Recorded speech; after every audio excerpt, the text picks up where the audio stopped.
As you can all quite well imagine, the letters that get themselves printed are only the tip of an iceberg. The iceberg in this case seems to be one of a particularly threatening nature.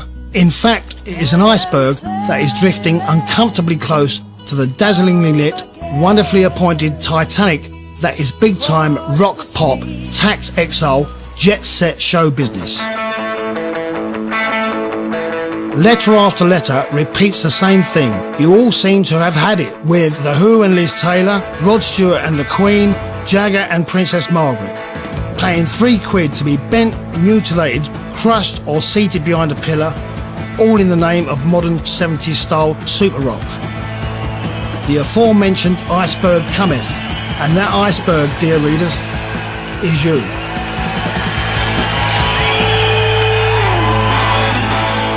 Everyone that was involved in punk was a child in the 60s. So we grew up with rock music at the centre of the universe and as a medium for social change.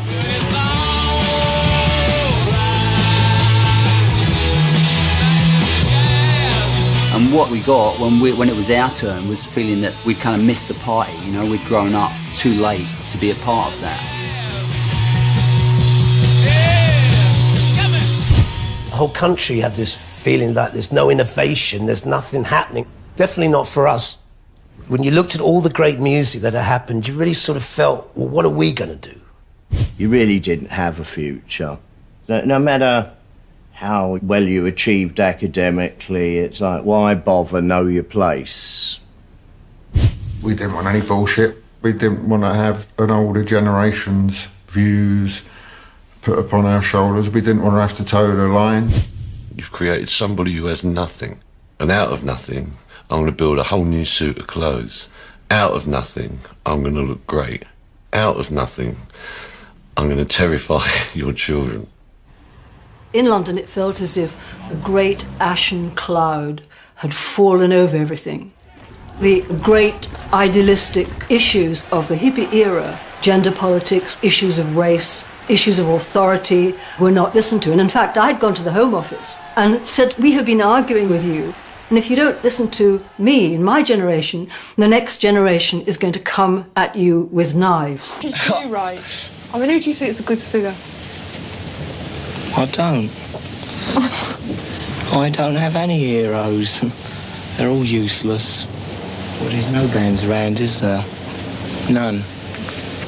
None that are accessible.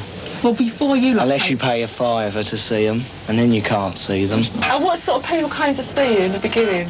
I don't know, just bored people. Bored out their brains with hippies.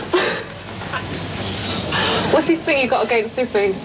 They're complacent. You were just attacking Chopper and Pops and the sort of bands that are on there. What, do you think they're relevant to the kids 16, 17? Of course they're not. Relevant to their mums and dads, but that's about all. What about bands like Rod Stewart? What about him? Mums and dads, yeah. He's all round, isn't he? All round entertainment. He's an old Do you wanna make tea at the BBC? Do you wanna be? Do you really wanna be a clown? Career opportunity, the one that never knocked. Every job they offer used to keep you up the dock. Rejecting established music heroes was crucial to punk. Another successful London group, The Clash, put the boot into ageing rock millionaires whose music and lifestyle had been dominant for so long. It's got nothing to do with them anymore when, like, Rod Stewart gets up there and starts, like, going on with his string orchestra, you know what I mean? It's not what you feel like. So you've got to have some music what you feel like. Otherwise you go balmy, don't you? I think their attitudes really stink. Now, anyway, there's just like... There just has to be new groups, and then that's what you got. The Sex Pistols say they hate hippies, everything they stand for, and the hippies are what went wrong with music. What do you think about that? Yeah, it's right. I think that's where the complexities came in, you know? When people thought, oh, we better buy a Moog synthesizer, or we'll get caught out, you know? Like, maybe... If there's any around, they should, like, you know, jump into action immediately. Because, you know, I suppose it ain't their fault. They've had too much dope. Yeah, lying on the floor and looking at the ceiling. But it's another generation, Shield. Yeah, one that went wrong.